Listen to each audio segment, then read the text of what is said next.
ಜಾವೇದ್ ಮತ್ತು ನಸೀರ್ನ ಕರೆಸಿ.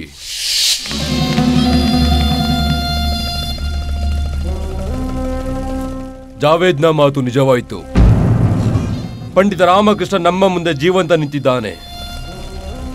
ಖುಷಿಯ ವಿಷಯ ಏನೆಂದರೆ ನಸೀರ್ನ ಮಾತು ಸುಳ್ಳಾಯಿತು.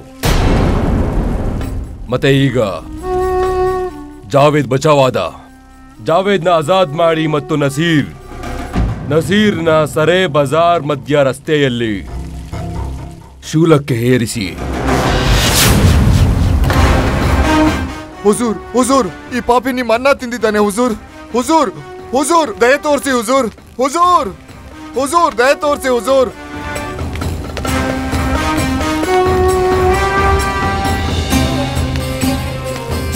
ನೀನು ಬಂದು ನಮ್ಮ ಕಣ್ಣಲ್ಲೆಲ್ಲ ನಮ್ಮ ಗರ್ವ ಮತ್ತು ಕನಸನ್ನೇ ಚಿವುಟು ಅಪರಾಧ ಮಾಡಿದ್ದೀಯ ಪಂಡಿತ. ಇದಕ್ಕೆ ಶಿಕ್ಷೆ ನಿಂಗೆ ಸರಿಯಾಗಿ ಸಿಗುತ್ತೆ. ಹೇಳು, ನಿಂಗೇನ್ ಶಿಕ್ಷೆ ಕೊಡ್ಬೇಕು? ಜಹಾಪನ, ನಾನು ಕೇಳಿದ್ದೇನೆ ನೀವು ತಮ್ಮನ್ನ ಈ ಹಿಂದೂಸ್ತಾನದ ಭೂಮಿಯ ಅತ್ಯಂತ ಮಹಾನ್ ರಾಜನಾಗುವ ಪಣ ತೊಟ್ಟಿದ್ದೀರಿ ಅಂತ. ನಾನು ಕೆಲವು ಇಂಥ ರಾಜರನ್ನ ಬಲ್ಲೆ. ಅವರ ಮಹಾನತೆಯ ಪರೋಪಕಾರ. ಆದರೆ ಅವರು ಹೀಗೆ ಯಾವ ಪಣವೂ ತೊಟ್ಟಿಲ್ಲ. ಅವರು ಪರೋಪಕಾರಿಗಳು, ಆದರೆ ಅವರಿಗೆ ಯಾವ ಗರ್ವದ ಅವಶ್ಯಕತೆಯೂ ಇಲ್ಲ. ಅಂಥವರಲ್ಲಿ ಒಬ್ಬ ರಾಜ ನಮ್ಮ ಮಹಾರಾಜ ಶ್ರೀ ಕೃಷ್ಣದೇವರಾಯ. ಒಬ್ಬ ರಾಜನಲ್ಲಿ ಈ ಗುಣ ಎಲ್ಲದಕ್ಕಿಂತ ಮೊದಲು ಇರಬೇಕಾಗತ್ತೆ. ಆಗಲೇ ಅವನು ಮಹಾನ್ ಆಗಲು ಯೋಗ್ಯ. ಮತ್ ನನಗೆ ಪೂರ್ಣ ವಿಶ್ವಾಸವಿದೆ, ನಿಮ್ಮಲ್ಲಿ ಈ ಗುಣದ ಯಾವ ಕೊರತೆಯೂ ಇಲ್ಲ. ಒಂದೊಮ್ಮೆ ಹೀಗಿದ್ರೆ ಈಗ ನೀವು ನಿರ್ಣಯಿಸಿ, ನೀವು ನನ್ನೊಂದಿಗೆ ಏನ್ ಮಾಡಕ್ ಬಯಸ್ತೀರಾ? ಪಂಡಿತ ರಾಮಕೃಷ್ಣ, ನೀನ್ ಹೇಳಕ್ ಬಯಸ್ತಿದ್ಯಾ ಒಂದೊಮ್ಮೆ ನಾವು ಕರುಣೆ ತೋರಿಸಿದ್ರೆ ಆಗ ಭೂಮಿಯ ಮಹೋನ್ನತ ಬಾಷಾರಲ್ಲಿ ನಮ್ಮ ಗುರುತಿರುತ್ತೆ ಅಲ್ವಾ? ಸರಿ, ಆಗ್ಲಿ. ನಾವು ನಿಮ್ಗೊಂದು ಅವಕಾಶ ಕೊಡುತ್ತೇವೆ.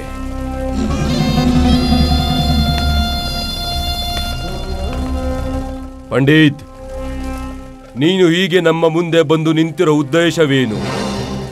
ಜಹಾಪನ, ಎರಡು ಹೃದಯಗಳಲ್ಲಿ, ಅದು ಸಾಮಾನ್ಯ ವ್ಯಕ್ತಿಗಳದ್ದೇ ಆಗಲಿ ಅಥವಾ ಇಬ್ರು ಮಹಾನ್ ರಾಜರದ್ದು, ಒಂದೊಮ್ಮೆ ಆ ಹೃದಯಗಳಲ್ಲಿ ಕೊಳೆ ಕೂತ್ಕೊಂಡ್ರೆ ಅದನ್ನ ಸ್ವಚ್ಛಗೊಳಿಸೋದಕ್ಕೆ ಎಲ್ಲದಕ್ಕಿಂತ ಒಳ್ಳೆ ಉಪಾಯ ಅಂದ್ರೆ ನಗೋದು ಹಾಗೂ ನಗಿಸೋದು.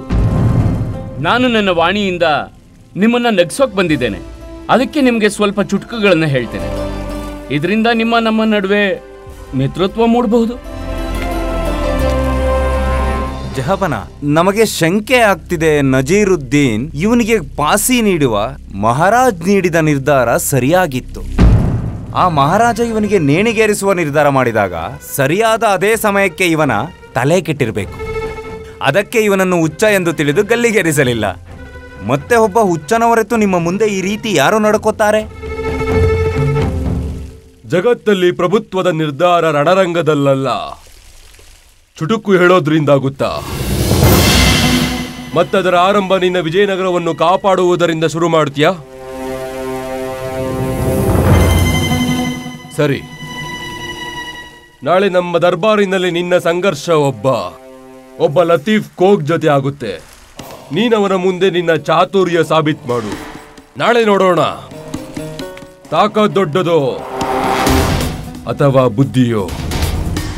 ಒಂದೊಮ್ಮೆ ನೀನು ನಮ್ಮ ದರ್ಬಾರಿಗರಿಗೆ ನಿನ್ನ ಮಾತಿಂದ ನಗಿಸಿ ತೋರಿಸಿದ್ರೆ ನಾವು ಭಾಷೆ ಕೊಡ್ತೇವೆ. ನಾವು ವಿಜಯನಗರದ ಮೇಲೆ ಆಕ್ರಮಣ ಮಾಡಲ್ಲ. ನೀನೊಮ್ಮೆ ಈ ಸ್ಪರ್ಧೆಯಲ್ಲಿ ಗೆಲ್ಲದಿದ್ದರೆ ನಿನ್ನ ಪ್ರಾಣವನ್ನು ಹಾಗೂ ವಿಜಯನಗರದ ಕೃಷ್ಣದೇವರಾಯನ ಅಳಿವನ್ನ ನೀನು ನೋಡ್ತೀಯಾ ನಿನ್ನ ಕಣ್ಣಿಂದ. ಧನ್ಯವಾದ ಜಹಾಪನ, ನೀವು ನನಗೆ ಬಹಳ ದೊಡ್ಡ ಅವಕಾಶ ನೀಡಿದ್ದೀರ. ನಾನು ವಚನ ನೀಡ್ತೇನೆ, ನಿಮ್ಮನ್ನ ನಿರಾಶೆಗೊಳಿಸೋದಿಲ್ಲ. ಧನ್ಯವಾದ. ವಜೀರ್, ಹೇಳಿ ಹುಜೂರ್. ನಮ್ಮ ವಿಶೇಷ ಅತಿಥಿಗಳಿಗಾಗಿ ನಿರ್ಮಿಸಿರುವ ಅತಿಥಿ ಗೃಹದಲ್ಲಿ ಪಂಡಿತ ರಾಮಕೃಷ್ಣರನ್ನು ಇರಿಸಿ ಹಾಗೂ ಇವರು ಮತ್ತು ಇವರ ಸಂಗಡಿಗರಿಗೆ ಒಳ್ಳೆಯ ರೀತಿಯ ಸತ್ಕಾರವನ್ನು ಇವರಿಗೆ ಮಾಡಿ. ಆಯ್ತು ಹುಜೂರ್. ಶಿವ ಶಿವ ಶಿವ ಶಿವ ಶಿವ ಶಿವ ಶಿವ ಶಿವ ಶಿವ ಶಿವ ಶಿವ ಶಿವ ಶಿವ ಶಿವ ಪಂಡಿತ ರಾಮಕೃಷ್ಣರಂತೂ ಮೃತ್ಯುವಿನ ಬಾಯಿಗೆ ಹೋಗಿದ್ದಾರೆ. ಗುರುಜಿ, ಮತ್ತೆ ಬಲಿಗೆ ಸಿದ್ಧವಾಗಿರೋ ಕುರಿ ಯಾರಿಗೂ ಜೀವದಾನ ಕೊಡಕ್ಕಾಗಲ್ಲ. ಏನು? ಆದ್ರೆ ಯೋಚಿಸಿ ಗುರುಜಿ, ಯೋಚಿಸಿ. ಒಂದು ಹಸಿದ ಹುಲಿಯ ಬೋನೊಳಗೆ ಒಂದು ಮೊಲ ಹೋದ್ರೆ ಏನಾಗುತ್ತೆ? ಅರೆ ನಿರ್ಲಜ್ಜರೇ, ಏನ್ ಮಾತಾಡ್ತಾ ಇದ್ದೀರಾ? ಯಾರು ಹಸಿದ ಹುಲಿ, ಯಾರು ಮೊಲ? ನನ್ನನ್ನು ಮೊಲ ಅಂತಿದ್ದೀರಾ? ಇಲ್ಲ ಇಲ್ಲ, ನಿಮ್ಮನ್ನೆಲ್ಲ ಗುರುಜಿ. ಶಹನ್ಶಾ ಬಾಬರ್ ಭಯಂಕರ ಕ್ರೂರ ಹಸಿದ ಹುಲಿ ಮತ್ತು ಪಂಡಿತ ರಾಮಕೃಷ್ಣ ಪುಟ್ಟ ಮೊಲ.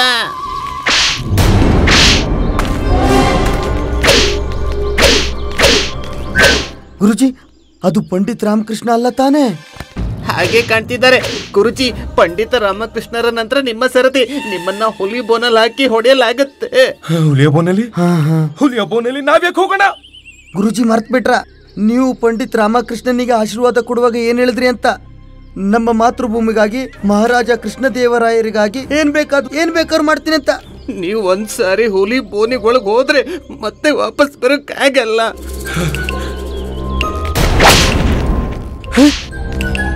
ಇದು ಪಂಡಿತ ರಾಮಕೃಷ್ಣ ಅಲ್ಲ. ಹೇ ಈಶ್ವರ, ನಾವಿಂದು ಸ್ವಯಂ ಪಂಡಿತ ರಾಮಕೃಷ್ಣರ ಜೀವನಕ್ಕಾಗಿ ಪ್ರಾರ್ಥಿಸುತ್ತಿದ್ದೇವೆ. ಒಂದೊಮ್ಮೆ ರಾಮಕೃಷ್ಣ ಏನಾದರೂ ತಪ್ಪಿಸಿಗಿದ್ರೆ ಅವರಿಗೆ ದಂಡನೆ ಇವತ್ತು ಕೊಡಬೇಡಿ, ಮತ್ತೆ ಯಾವಾಗಾದ್ರೂ ಕೊಡಿ. ಹಾಯ್ ತಿಳಿತಾ ಭಗವಂತ, ಧನ್ಯವಾದ.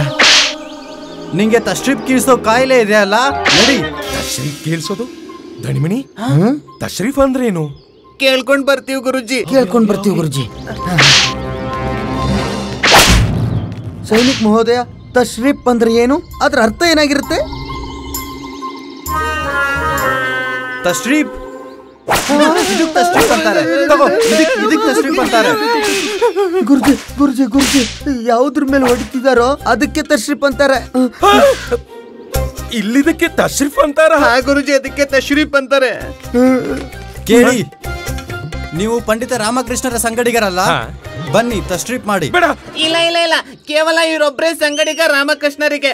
ನಾವಲ್ಲ ಇವ್ರ ತಶ್ರೀಫ್ ತಗೊಂಡೋಗಿ. ನಾವ್ಯಾಕೆ ತಶ್ರೀಫ್ ತಗೊಂಡು ಹೋಗ್ಬೇಕು? ನಾಲ್ಕ್ರೆ ಹೀಗೆ ಕೈ ಕೊಡ್ತೀರಾ ಗುರುಗೆ? ಯಾವ ಗುರು? ಎಂತ ಗುರು? ಸೈನಿಕ್ ಮಹೋದಯ್, ನಾವಿವರ ಸಂಗಡಿಗರಲ್ಲ, ಇವರು ಶಿಷ್ಯರು ಕೂಡ ಅಲ್ಲ. ಯಾರ್ ನೀವು? ಯಾರ್ ನೀವು? ಅಲ್ಲೋಡಿ ಗುರುಜಿ, ಪಂಡಿತ ರಾಮಕೃಷ್ಣ ಬಂದ್ರು ಸರಿ ಸಮಯಕ್ಕೆ. ಅವ್ರ ತಶ್ರೀಫ್ ಜೊತೆಗೆ ಇವ್ರು ನಮ್ಮ ವಿಶ್ರಾಂತಿಗೆ ವ್ಯವಸ್ಥೆ ಅತಿಥಿ ಗೃಹದಲ್ಲಿ ಮಾಡಿದ್ದಾರೆ. ಬನ್ನಿ ನಡೀರಿ. ನಾವು ಅತ್ಯಂತ ಆಭಾರಿ. ಬನ್ನಿ. ಮಹಾರಾಜ, ನಮ್ಮ ಗುಪ್ತಚರರು ಈ ಸೂಚನೆಯನ್ನು ನೀಡಿದ್ದಾರೆ. ಏನೆಂದರೆ ಪಂಡಿತ ರಾಮಕೃಷ್ಣರು ಆಗ್ರಾವನ್ನು ತಲುಪಿದ್ದಾರೆ. ಪಂಡಿತ ರಾಮಕೃಷ್ಣ ಯಾವಾಗಲೂ ನಮ್ಮನ್ನು ಸಿಕ್ಕಿ ಹಾಕಿಸುತ್ತಾರೆ. ಅವರ ಮಾತುಗಳಲ್ಲಿ, ಇಲ್ಲವಾದಲ್ಲಿ ಅವರ ಮಾತಿನ ಭಾವನೆಗಳಲ್ಲಿ, ಮತ್ತೆ ನಮ್ಮನ್ನ ಅವರು ತಮ್ಮ ಭಾವನೆಗಳಲ್ಲಿ ಸಿಕ್ಕಿ ಹಾಕಿಸುತ್ತಾರೆ. ನಮಗೆ ಪ್ರತೀತಿಯಾಗುತ್ತಿದೆ ಈ ಬಾರಿ ನಾವು ಸಿಕ್ಕಿ ಹಾಕಿಕೊಂಡಿದ್ದೇವೆಂದು. ತಪ್ಪಾಗಿದೆ ನಮ್ಮಿಂದ. ಪಂಡಿತ ರಾಮಕೃಷ್ಣರಿಗೆ ವಚನವನ್ನು ನೀಡಿ ಅಲ್ಲಿಗೆ ಹೋಗಲು ಅನುಮತಿ ನೀಡಿದೆವು. ಮಹಾರಾಜ, ನಮಗೆ ನಿಮ್ಮ ಚಿಂತೆಯ ವಿಷಯ ಅರ್ಥವಾಗುತ್ತದೆ. ನಿಮಗೆ ಅರ್ಥವಾಗುವುದಿಲ್ಲ. ಒಂದು ವೇಳೆ ಏನಾದರೂ ಅಮಂಗಳವಾದರೆ ಏನು ಗತಿ? ಪಂಡಿತ ರಾಮಕೃಷ್ಣರ ಅಮ್ಮನವರಿಗೆ, ಅವರ ಧರ್ಮಪತ್ನಿ ಶಾರದಾರವರಿಗೆ ನಾವೇನೆಂದು ಉತ್ತರ ಕೊಡುವುದು ಮಂತ್ರಿಗಳೇ? ಒಂದು ಪ್ರಾಣನ ಅಪಾಯಕ್ಕೆ ಸಿಲುಕಿಸಿದರೇನು?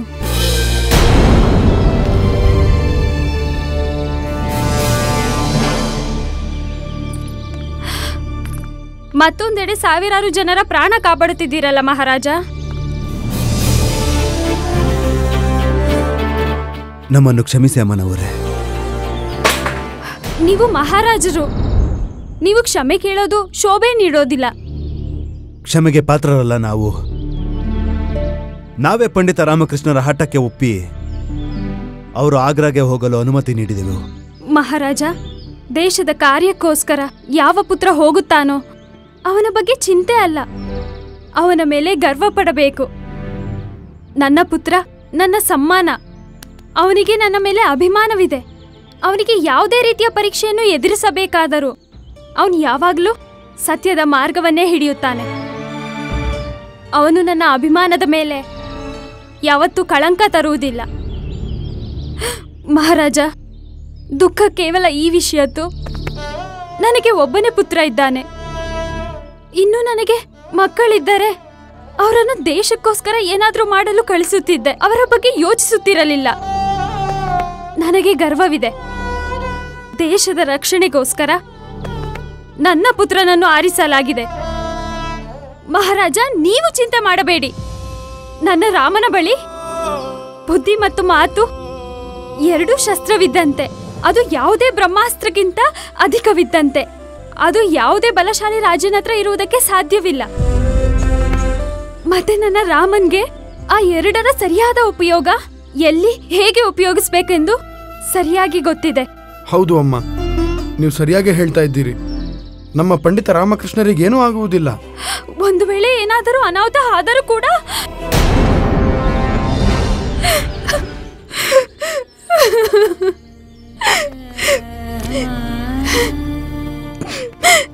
ನಾನು ಅದನ್ನ ಸನ್ಮಾನದಿಂದ ಸ್ವೀಕರಿಸುತ್ತೇನೆ. ತನ್ನ ಮಾತೃಭೂಮಿಗಾಗಿ ಬಲಿದಾನ ನೀಡುವ ಅವಕಾಶ ಎಲ್ಲರಿಗೂ ಸಿಗುವುದಿಲ್ಲ. ಅವನಿಗೆ ಜನ್ಮ ಮಾತ್ರ ನಾನು ನೀಡಿರಬಹುದು, ಆದ್ರೆ ಅವನ ಕರ್ಮ ಮತ್ತು ಧರ್ಮ ಅವನ ರಾಜ್ಯದ ಪ್ರತೀಕವೇ. ಅವನ ದಾಯಿತ್ವ ಅವನ ಜೀವನಕ್ಕಿಂತಲೂ ದೊಡ್ಡದು.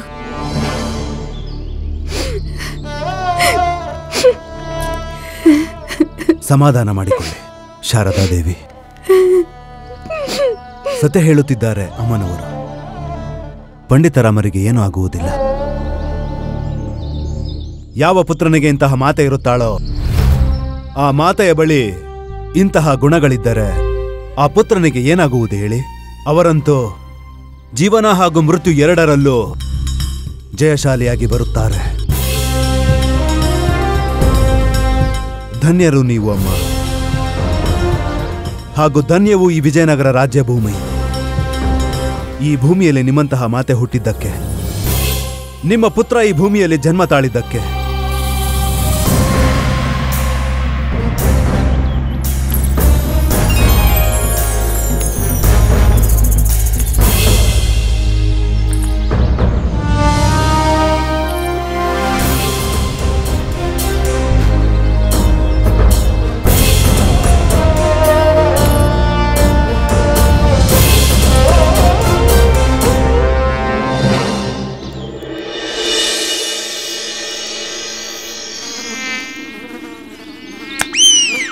ಪಂಡಿತ ರಾಮಕೃಷ್ಣ, ನೀವ್ ಹೇಳಿದ್ರಿ ನಾವು ತಂಗಲು ವ್ಯವಸ್ಥೆ ಅತಿಥಿ ಗೃಹದಲ್ಲಿ ಮಾಡಿದಾರಂತ.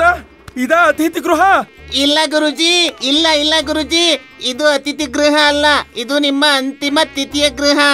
ಇದನ್ ಬಾಬರ್ ಯಾರಿಗಾಗಿ ಮಾಡಿಸಿದ್ದಾನಂದ್ರೆ ಅವ್ರಿಗೆ ಮಾರನೇ ದಿನ ಮೃತ್ಯು ದಂಡನೆ ನೀಡಲಾಗುತ್ತೆ. ಭಗವಂತ, ಎಲ್ಲಿ ತಗ್ಲಾಕೊಂಡ್ವಿ?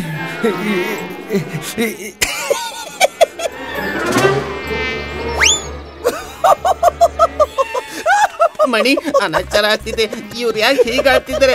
ಏನಾದ್ರೂ ಮಾಡಿ ಸಮಾಧಾನ ಮಾಡೋ ಗುರುಜಿಗೆ. ಗುರುಜಿ ನೀವೀಗ ದಯಮಾಡಿ ಸಮಾಧಾನವಾಗಿರಿ. ಇದು ಬಾಬರ ರಾಜ್ಯ, ವಿಜಯನಗರ ಅಲ್ಲ ಗುರುಜಿ. ಇಲ್ಲಿ ಭಿಕ್ಷುಕರಿಗೆ ದಾನನೇ ಕೊಡಲ್ಲ, ಇನ್ನ ನಿಮ್ಮ ಪ್ರಾಣದಾನ ಹೆಂಗ್ ಮಾಡ್ತಾರೆ ಗುರುಜಿ?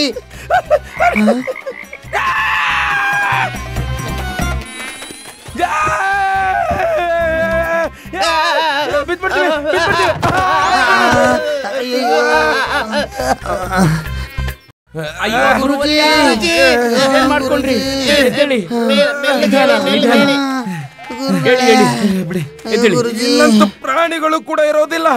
ನಾವು ರಾಜರು ತಥಾಚಾರ್ಯ ಇಲ್ಲಿ ರಾತ್ರಿ ಕಳಿಬೇಕಾ? ಅಯ್ಯೋ,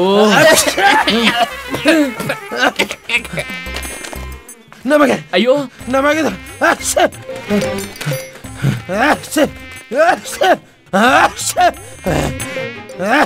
ನಮಗಿದೆ ಅಪಮಾನ. ಗುರುವರ್ಯ, ತಗೊಳ್ಳಿ ನೀರು ಕುಡಿರಿ. ಜಾಗ್ರತೆ. ನೋಡಿ ಗುರುವರ್ಯ, ನಾವಿಲ್ಲಿ ವಿಶ್ರಾಂತಿ ಪಡೆಯೋಕ್ ಬಂದಿಲ್ಲ. ನಾವಿಲ್ಲಿ ನಮ್ಮ ರಾಜ್ಯದ ರಕ್ಷಣೆಗಾಗಿ ಬಂದಿದ್ದೇವೆ. ನೀವು ಹೀಗಂದ್ಕೊಳ್ಳಿ, ಇದೊಂದು ರಣಭೂಮಿ ಮತ್ತು ನಾವು ನಾಲ್ವರು ವೀರ ಯೋಧರು. ನಾವು ನಮ್ಮ ರಾಜ್ಯವನ್ನು ಸಂಕಟದಿಂದ ಪಾರ್ ಮಾಡಬೇಕು. ವೀರ, ನಾವು ಯಾವ ಕೋನದಲ್ಲಿ ನಿಮ್ಗೆ ವೀರ ಬಲಶಾಲಿ ಯೋಧರಂತೆ ಕಾಣ್ತಿದ್ದೇವೆ ರಾಮಕೃಷ್ಣರೇ? ನಾವು ಕೇವಲ ಪಂಡಿತರು. ಧಣಿ, ನಾನು ಭೌತಿಕ ಬಲದ ಬಗ್ಗೆ ಮಾತಾಡ್ತಾ ಇದ್ದೇನೆ. ಅದು ಪ್ರತಿ ಪಂಡಿತನ ಶಕ್ತಿಯಾಗಿರುತ್ತೆ.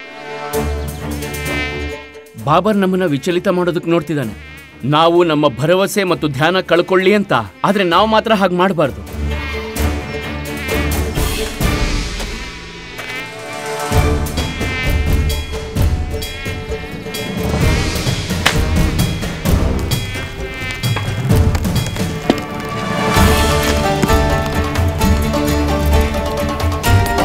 ಇರ್ಲಿ ಬಿಡಿ, ಆ ಬಾಬರ್ ಇವತ್ತು ಆರಾಮಾಗಿ.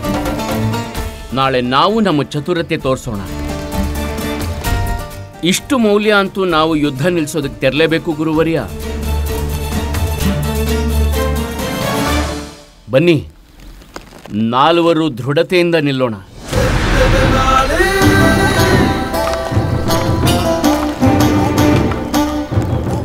ನಾವು ನಮ್ಮ ಮಹಾರಾಜ ಹಾಗೂ ಮಾತೃಭೂಮಿಗೆ ವಿಜಯ ತಂದುಕೊಡೋಣ.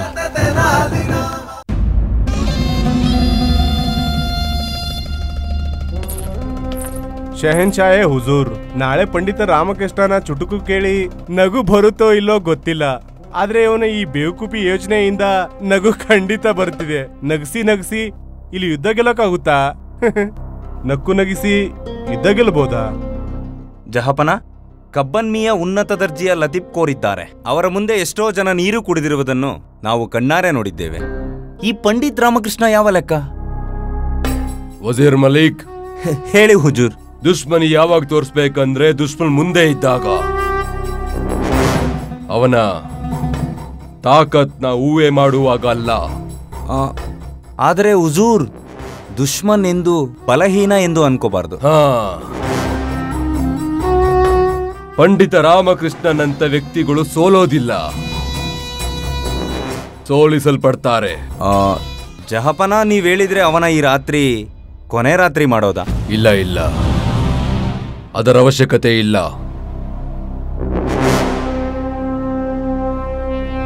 ಸರಿ ವಜೀರ್ ಮಲಿಕ್, ಒಂದು ವಿಷಯ ಹೇಳು. ನಮ್ಗೆಲ್ಲಕ್ಕಿಂತ ಹೆಚ್ಚಾಗಿ ಯಾವುದು ಇಷ್ಟ?